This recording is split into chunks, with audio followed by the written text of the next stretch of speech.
It's Thursday, it's 12:15 and we're live in Westminster.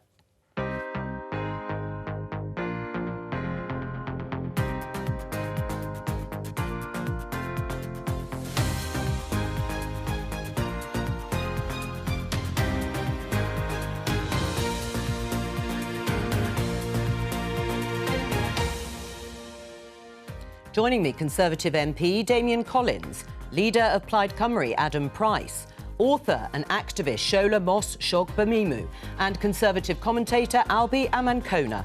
Today. Go UK! Go UK! After 27 are killed making this journey, what will leaders on both sides of the Channel do next? I say to our partners across the Channel, now is the time for us all to step up.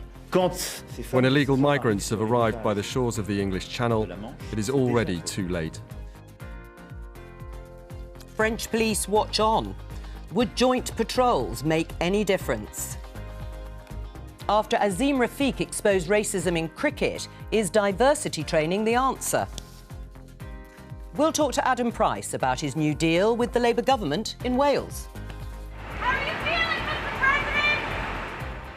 And he says he's feeling fine, but will Joe Biden really run again in 2024?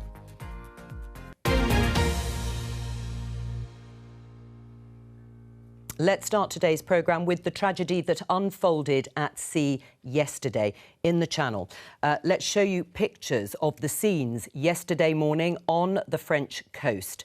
You can see here already in the early hours, people, families, making their way across the beach to the shoreline. They're entering the freezing cold water and getting onto a dinghy that's waiting for them. And everybody can see there are far too many people clambering on to that vessel, departing there, full of hope and expectation. Of course, one of those boats doesn't make it. As we now know, 27 people headed for the UK drowned not far from the Calais coast after their boat sank. This is according to the French authorities. 5 women and 1 child are among the dead. Apparently, 2 people have been rescued.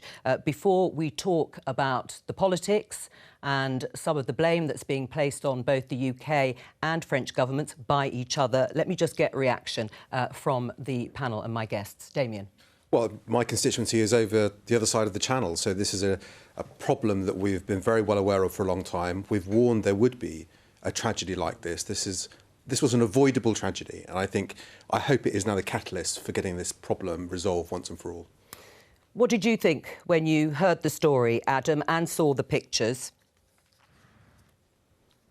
Well, I mean, the incredible human tragedy that we're talking about here. These are fellow human beings, aren't they? And this tragedy should touch us all, and absolutely should lead to a commitment now that we're going to provide those safe routes for most of these people are refugees. They're seeking safe harbour. They didn't find it, and the responsibility has to be on the political leaders now to ensure that, refugees should be able to find a place of safety and not end in that terrible tragedy that we've seen unfold. Shola? I agree with Damian that I hope this would prove to be a catalyst for real change. But I think it's time we start to humanize the people who are living desperate situations to start new lives. The people who died are fathers and mothers, their brothers and sisters, their friends. The deaths also represent futures, hopes and dreams that will never materialize again. As far as I'm concerned, but for the grace of God, that could easily have been any one of us in this room. But if we don't use the right kind of language, the right kind of thinking as a society to actually accelerate political decisions that will represent us when political leaders meet to discuss this, this is going to happen again. Because, yes, it is foreseeable and it could have been avoided. Albie? I think it's absolutely tragic what we've seen happen in the Channel over the past couple of days.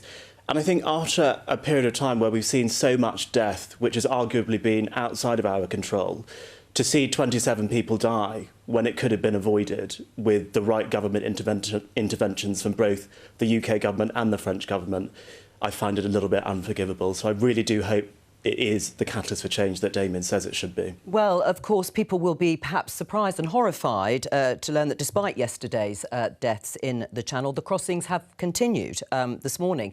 Around 40 migrants have been brought to Dover by the lifeboat charity, the RNLI. We can talk to our BBC correspondent, Tim Muffet, who is in Dover. Clearly, the traffic continues, and Tim, we're showing pictures of some of the arrivals being met there by the lifeboat charity staff, wrapping people up in blankets. Yeah, is there something of the desperation that so many people have to come to the UK that, as you say, this morning, 2 boats carrying around 40 people arrived in Dover. And we also have some more information on the people who drowned yesterday. Amongst the 27 who died, 17 were men, 7 were women and 3 were children. That's according to French authorities. 2 survivors are being treated for severe hypothermia, and the boat on which they were travelling has been taken to Lille for further investigation. Now, it's fair to say that earlier on in the year there was the view that by now these crossings would have reduced by late November, but that just simply has not happened. More than 23,000 people have crossed the UK via the Channel, and more than 6,000 people have done so this month. That is a record number. And the question is, why is this happening? The desperation we've heard so much about, and also it is reported that the smugglers can earn around £3,000 per person who they are able to bring across. So it is a lucrative but deadly trade. Right, and we have heard, of course, repeatedly, certainly from the UK government, talks about busting that business model of the people traffickers. We saw in the headlines at the beginning of the programme, Tim, clips of Emmanuel Macron and of Boris Johnson. Tell us about the latest talks between both governments. Well, the Prime Minister, Boris Johnson, has already said that the UK and France need to work together. He's proposed joint patrols, but so far those proposals haven't been accepted by the French. This morning, the Dover Conservative MP, Nathalie Elphicke, said that those patrols really do need to be stepped up on the French side, and that what is happening is completely unacceptable. Across the Channel, the French Interior Minister, Gérald Damian, today criticised the UK immigration system. He said that France expels 4 times as many illegal immigrants than the UK, and he believes that the UK labour market is perceived as too easy to access, hence why so many people want to come over to this side of the Channel. Bruno Bonnell, French politician, said it's time to stop pointing fingers. And Calais MP Pierre-Henri Dumont said that it's just not practical to expect more police to patrol the shore. He suggested that people should be able to apply for asylum whilst in France to prevent them making such a perilous journey. So clearly, arguments being made on both sides of the Channel, but perhaps one of the most pertinent points was made by the Archbishop of Canterbury this morning, and he said simply, this cannot go on. Tim, thank you very much there in Dover. Let's have a look at a couple of the papers and how they are covering it. Many of them, including The Sun, which we're showing you now, focusing on an image which we can see looks like the French police, their vehicle there, watching on as people prepare to launch a dinghy. This is the same in the Metro. Again, the headline says it, Death in the Channel, why didn't France stop them? Despair as at least 31 migrants drowned. Those figures have been revised down, as you were hearing. And I think there are more pictures of that vehicle by the side, as clearly people are taking that boat. There you are. You can see those moving pictures, people taking the boat, launching it into the water, and it does look as if that police vehicle is just letting them do it.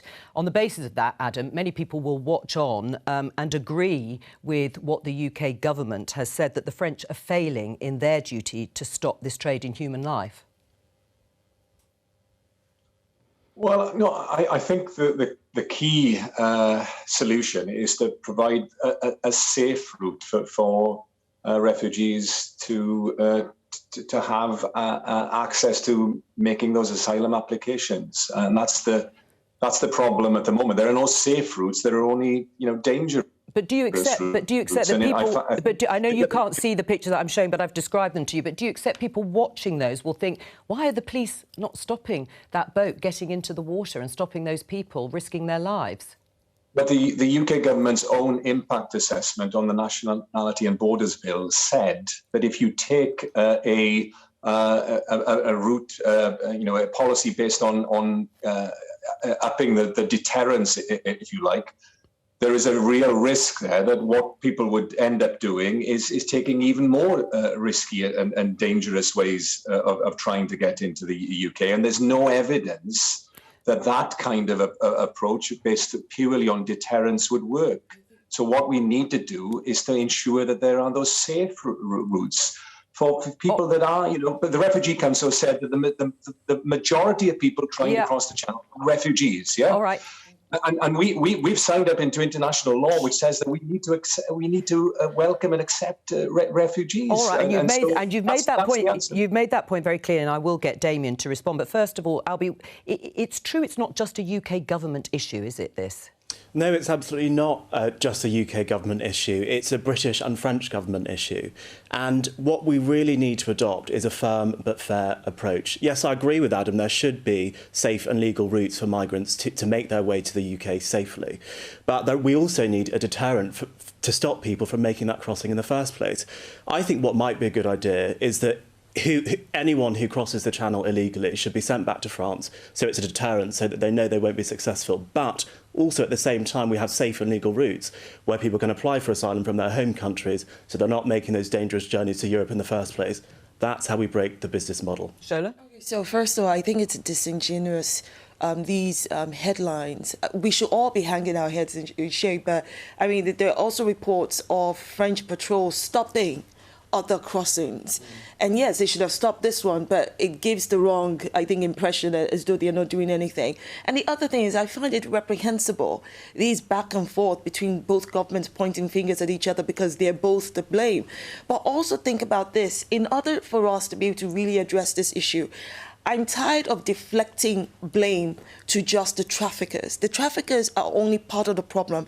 But they are the key, aren't they? No, but we're the ones giving them the business models. If we provide safer, alternative humanitarian routes, people who are so desperate would not go to these traffickers, because as part of applying for asylum, people know it's easier to apply for asylum when you're in the country. I don't agree we should send them back to France, because you're just recreating the same problem because they want to come here. So the problem is we need to fix the way we dehumanize. We need to stop dehumanizing. We need to stop demonizing. And we need to create better systems. When you say dehumanizing, how would stopping dehumanizing them? You're talking about the language that is used to describe refugees, and people claiming asylum, migrants who perhaps are coming looking for a better life. And yes, they're all people. How would that improve their chances of getting here safely? It's the way we perceive them.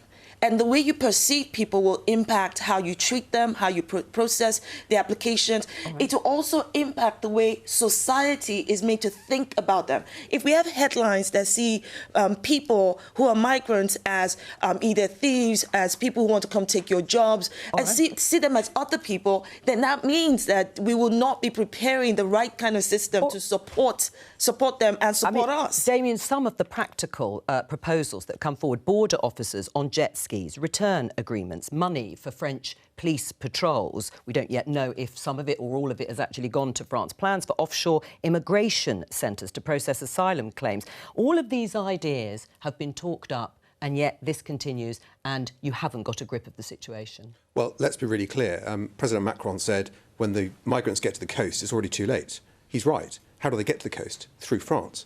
This is an area that the French are not policing their own coastline effectively.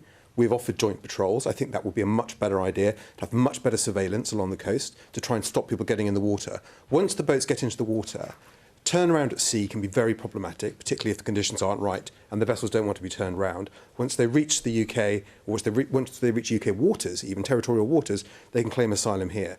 If we want to stop this, we've got to demonstrate that this is not a route into the UK that gives you a fast track to permanent residency. How do you do that? Well, there are two things that you do. Firstly, there are safe routes. We support the UN refugee work that helps people come to the UK and other countries in Europe through safe, legitimate routes. And those centres are based much closer to the countries that people are escaping from. So that is the safe route that exists. What we have to demonstrate is that these routes, these illegal routes, run by people smuggling gangs, these will not lead to permanent residency in the UK. I don't think those are effective, though, because what we ought to be doing is providing things like humanitarian visas, which a lot of organisations that deal with this have actually proposed to the government. What we ought to be doing is expanding the family reunification rules so that those with families here can actually apply for them. But we're not doing any of that. Those are real practical ways of getting people safer here. We do that. I mean, there's a significant amount of money we've given over the years to support the safe routes that exist through the UN refugee centres, and thousands of people have successfully come to the UK in that way.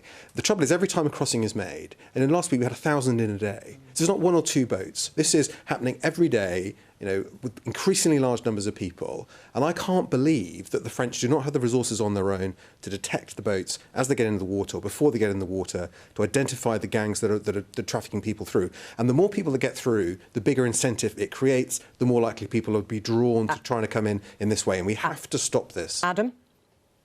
But we're taking far fewer asylum seekers, aren't we, than France? And we're taking far fewer, again, than Germany. And, the government talks about global Britain.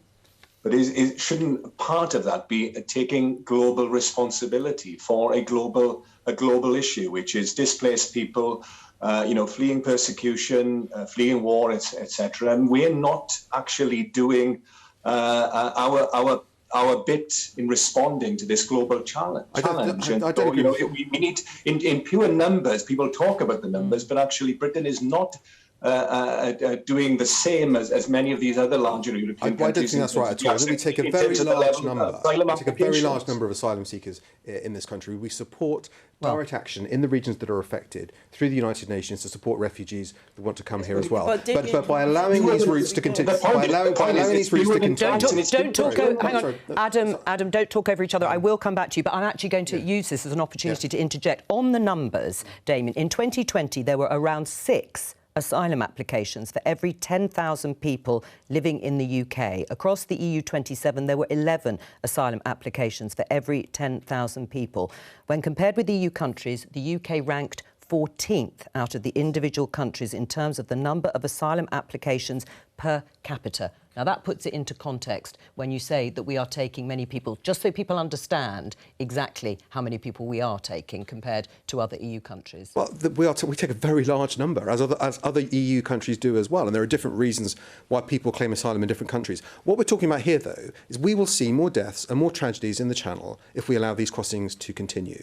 In the short term, it's going to require much improved patrolling on the French coast. I don't buy this argument that it's too difficult to do. There's surveillance technology available to make this job easier. We know there are times of the day when the tides are right that people are more likely to try. We know there are weather conditions that make it more likely. This can be done. And if the French can't do it by themselves, and we're willing to help them, I think they should accept that. Otherwise, they should accept their responsibility for what I think the papers rightly say was a shameful incident. Albie?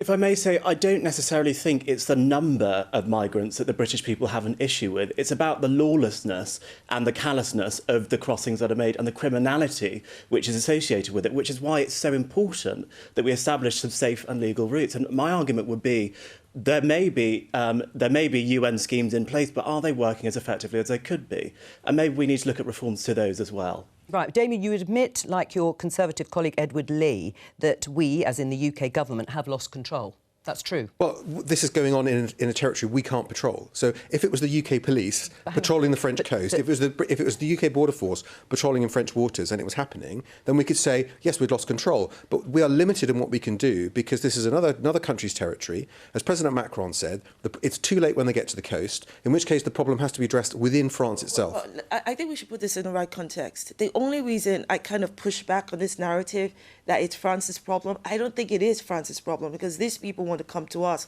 I think it's equally our problem.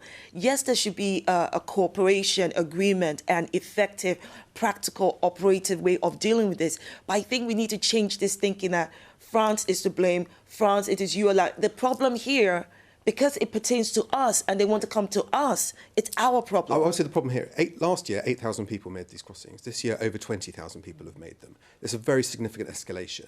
And I think what's happening is because there's a lack of action within France, it is encouraging more people to try these crossings and try these very dangerous routes. And so it has to be addressed there as well. We have an obligation, I think, to help. You don't have an obligation. I think we have more than an obligation. And I can't buy the party line of let's just push this responsibility to France. I don't think that's right. Because, again, that absolves us of real responsibility to deal with the issue.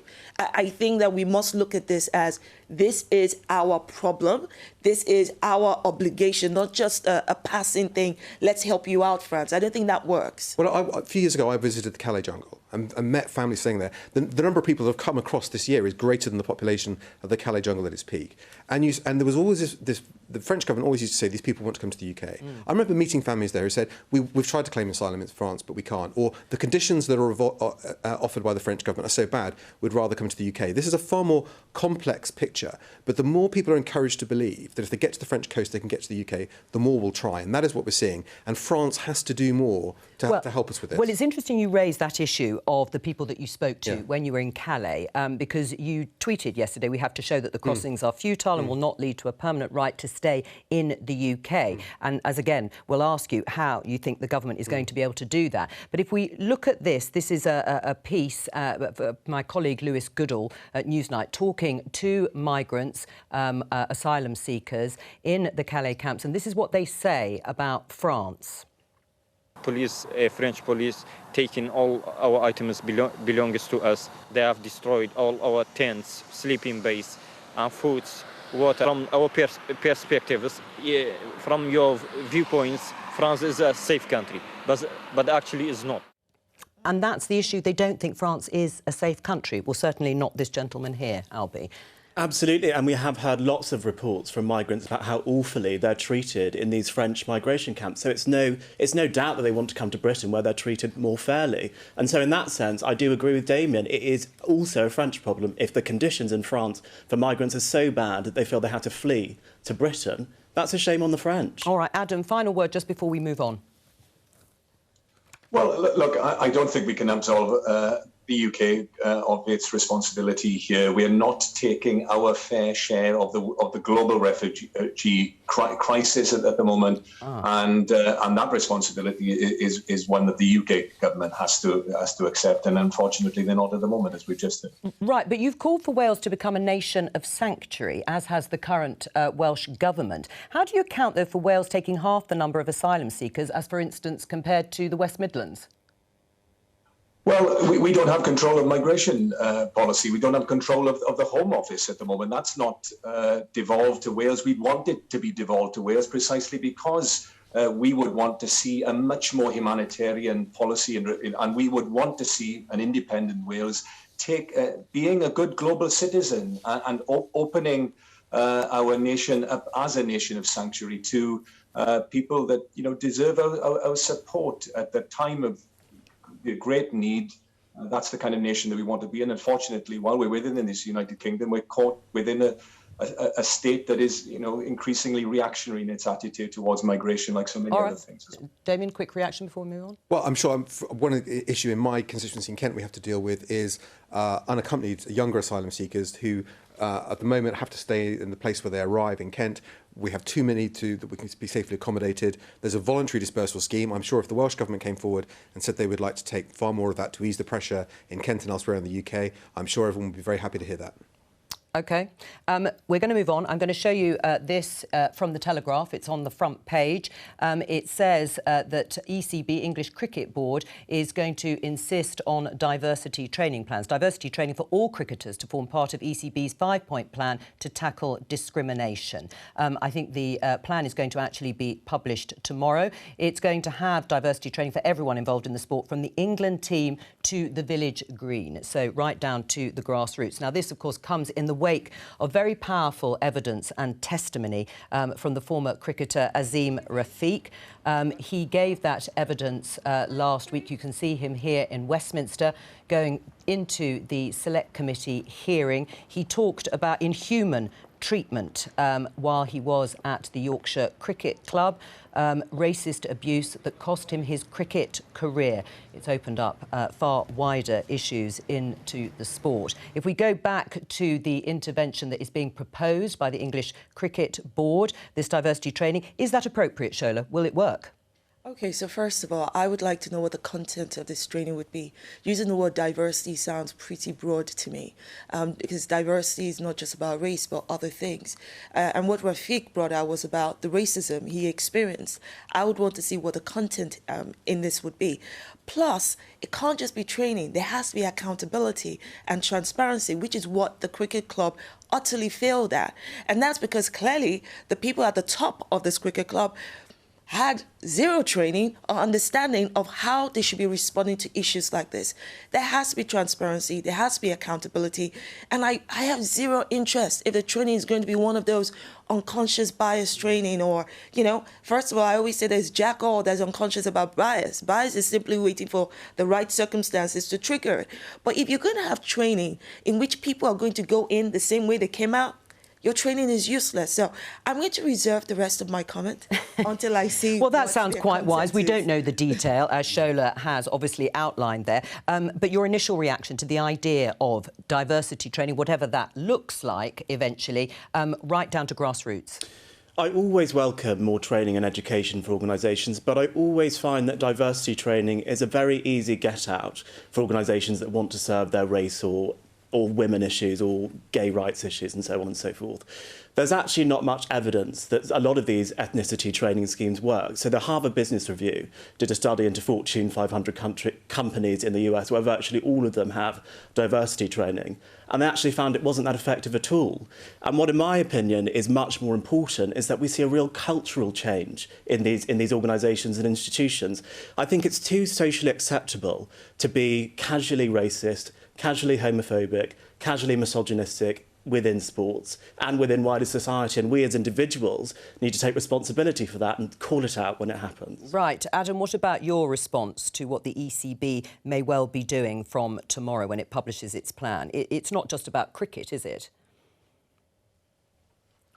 No, and it raises the broader issue, doesn't it, of systemic and institutional racism. And we had a government commission which came to the conclusion that there wasn't a wider, a deeper problem of systemic and institutional racism in society. Well, this is just one more example of why their conclusion was wrong, isn't it? And, you know, just on its own, I mean, not knowing the detail of their diversity training program, it's difficult to comment further, as other panelists have said. All right. Well, but let me pick you up.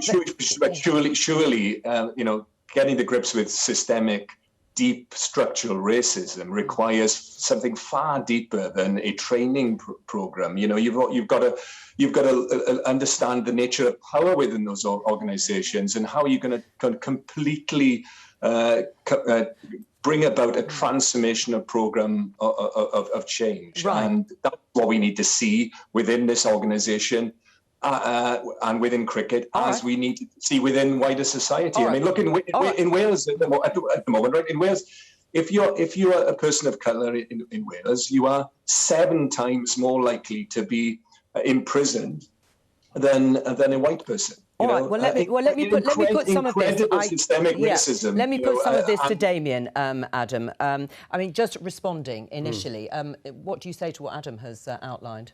Well, I think in terms of the situation at the ECB, a few years ago, when I chaired the DCMS Select Committee, I led an investigation into the abuse, the prejudice directed at Eni Aluko, an England lady footballer who'd complained that she was discriminated against, and then she felt because she complained, her career was blighted as a consequence of that. What became clear from the investigation was the FA had no proper procedures to deal with a complaint like that, to protect the person that was complaining and investigate it properly. So I agree that education programmes are great. I think we know what the problems are. You know, we know what abuse looks like. We know what racism looks like. The question is, how are athletes? If someone feels they were a victim of abuse, Who do they go to? How are they protected? How is it investigated? And what's done? And I think what failed here was it was not at all clear how this was dealt with properly and investigated properly, and what action the club should have taken itself without it getting to this stage. And I think what the ECB has to review now is what other clubs do and the governing body itself does to make sure that those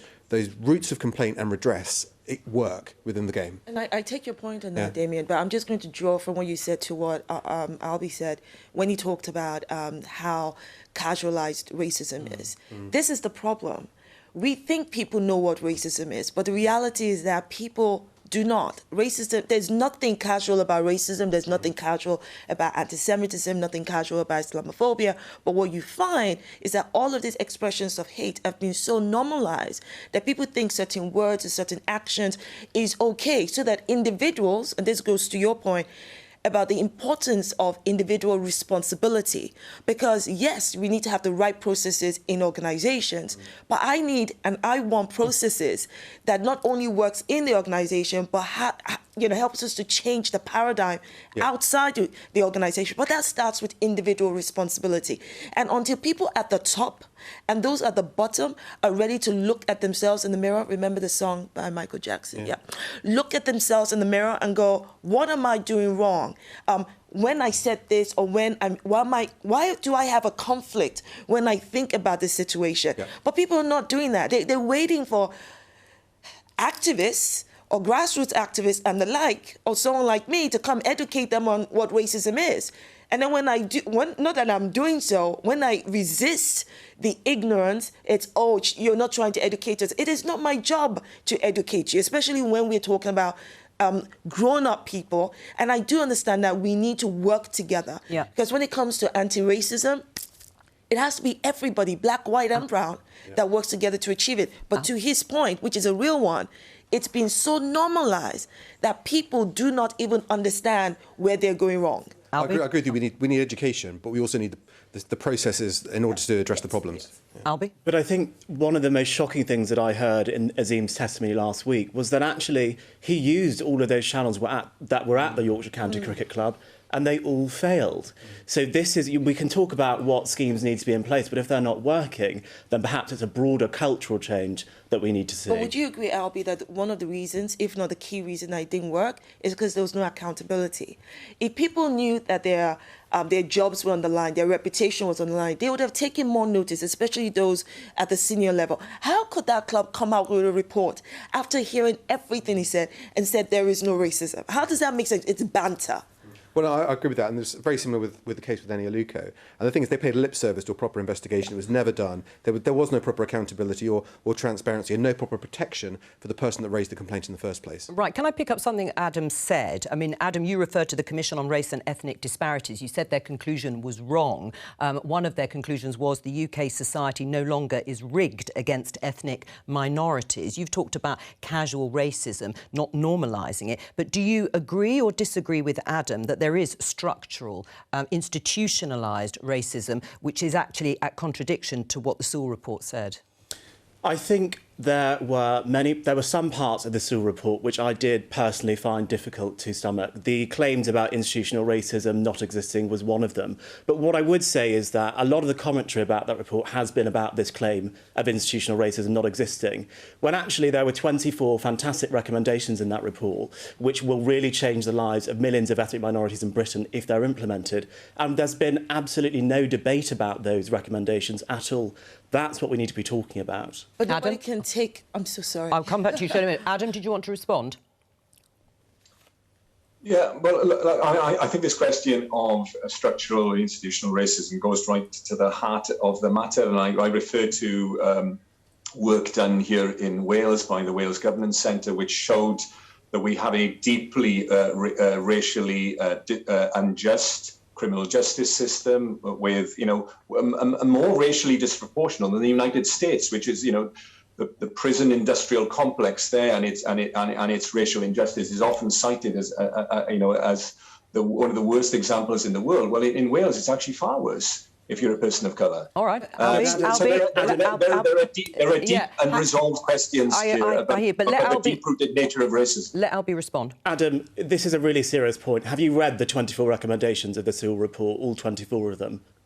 I don't disagree with... Have you read them or not, Adam? Have you read them or not? I have read the report, and I don't disagree with some of them. But the central question, and I put it to you again, the central question of whether structural racism exists is a key issue of disagreement. I disagree. It is central issue. In the United States as well. The central issue of that report are the 24 policy recommendations which the government needs to respond to. Give us a flavour of some of those. Give us a flavour of some of those recommendations. Well, give us a flavour. So recommendation number 11 was the establishment of an Office for Health Disparities, which I believe was already established in October, and Sajid Javid has already started work on this review into medical biases within medical equipment. So we're already seeing some of these recommendations implemented.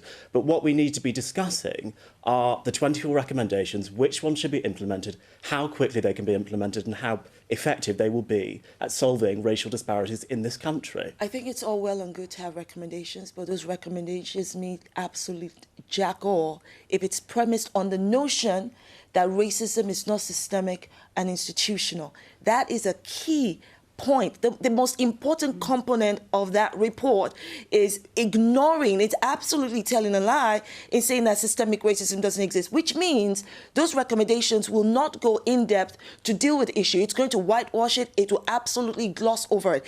It's like us saying that the ECB should come in and deal with this issue, but not recognize that racism is systemic, but come up with solutions that are just surface. And do you understand what I mean? I mean, it needs to go into the deeper issue. Damian, do you agree with that? But you need that admission of systemic institutionalised racism in order to put in some of the practical points that Albie's talking about, like health disparities? Well, I think it's a bit of both, because I think you've got to look at two things. And I think you said this earlier on about education. One of the things about education could be people are behaving in a way which others would regard as discriminatory, but they don't see it. And that's an educational point. So this question of what's the motivation and intent? For some people, there is clear motivation and intent to discriminate against others. Other people or organisations may be doing it without realising. I think with the ECB case in Yorkshire County Cricket Club, they should have realised, they should have recognised there was a problem that they didn't address, and they failed because of that. All right, I'm going to move on very briefly. Additionally, there's a lack of trust. There's a lack of trust, I think, especially from the black community,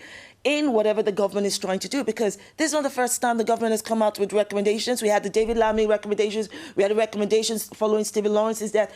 Jack all was done, but you've come up with 24 new recommendations and we're meant to take it seriously? Of course not. We're going to leave it there. We're going to talk about a cooperation deal that has been struck between Welsh Labour and Plaid Cymru.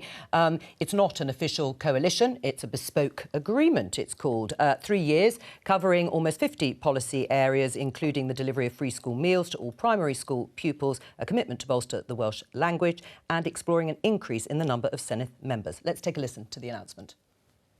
Now, of course, today's cooperation agreement is a bespoke deal. That form of agreement has never been carried out in the way that we are now committed to doing. We stand here as two leaders of two parties, government and opposition, who continue to disagree on many things. But our ability to come together on some things will mean everything.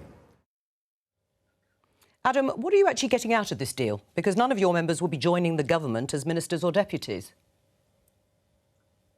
Well, I tell you what we're getting out of the deal. We're going to be feeding 200,000 children in primary schools. We're going to be ending homelessness in Wales. We're going to be extending free childcare to all 2-year-olds. We're going to be introducing a national care service, free at the point of need, paying care workers the same pay rates and the same conditions as workers in the NHS. Right. That's a massive, radical transformation in Wales. Wales is going to look like a very, very different country as a result of Although some of those things, and that's hugely to be celebrated. Yeah, some of those things won't be achievable in this term.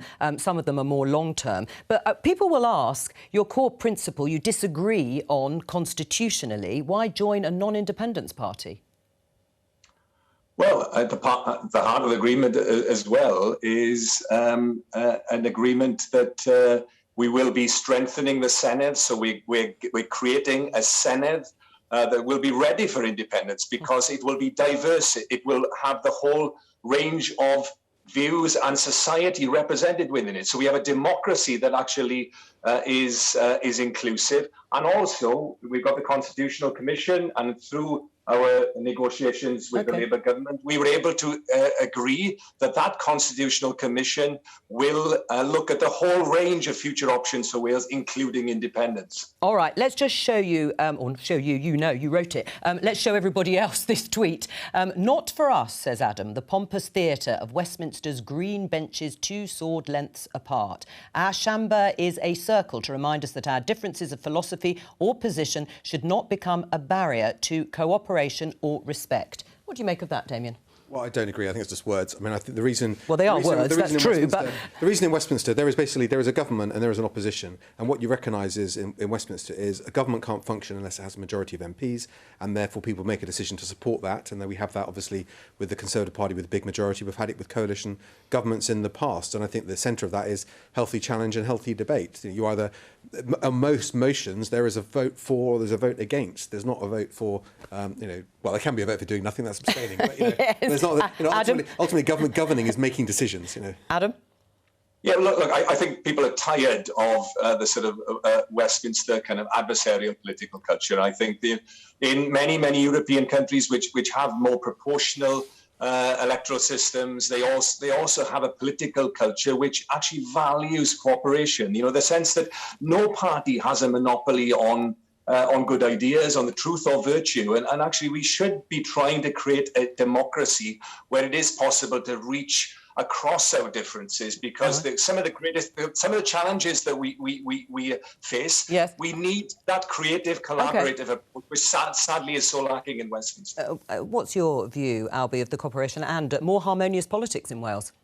I'm all for more harmonious politics everywhere, but disagreeing on unionism and nationalism is a pretty fundamental difference.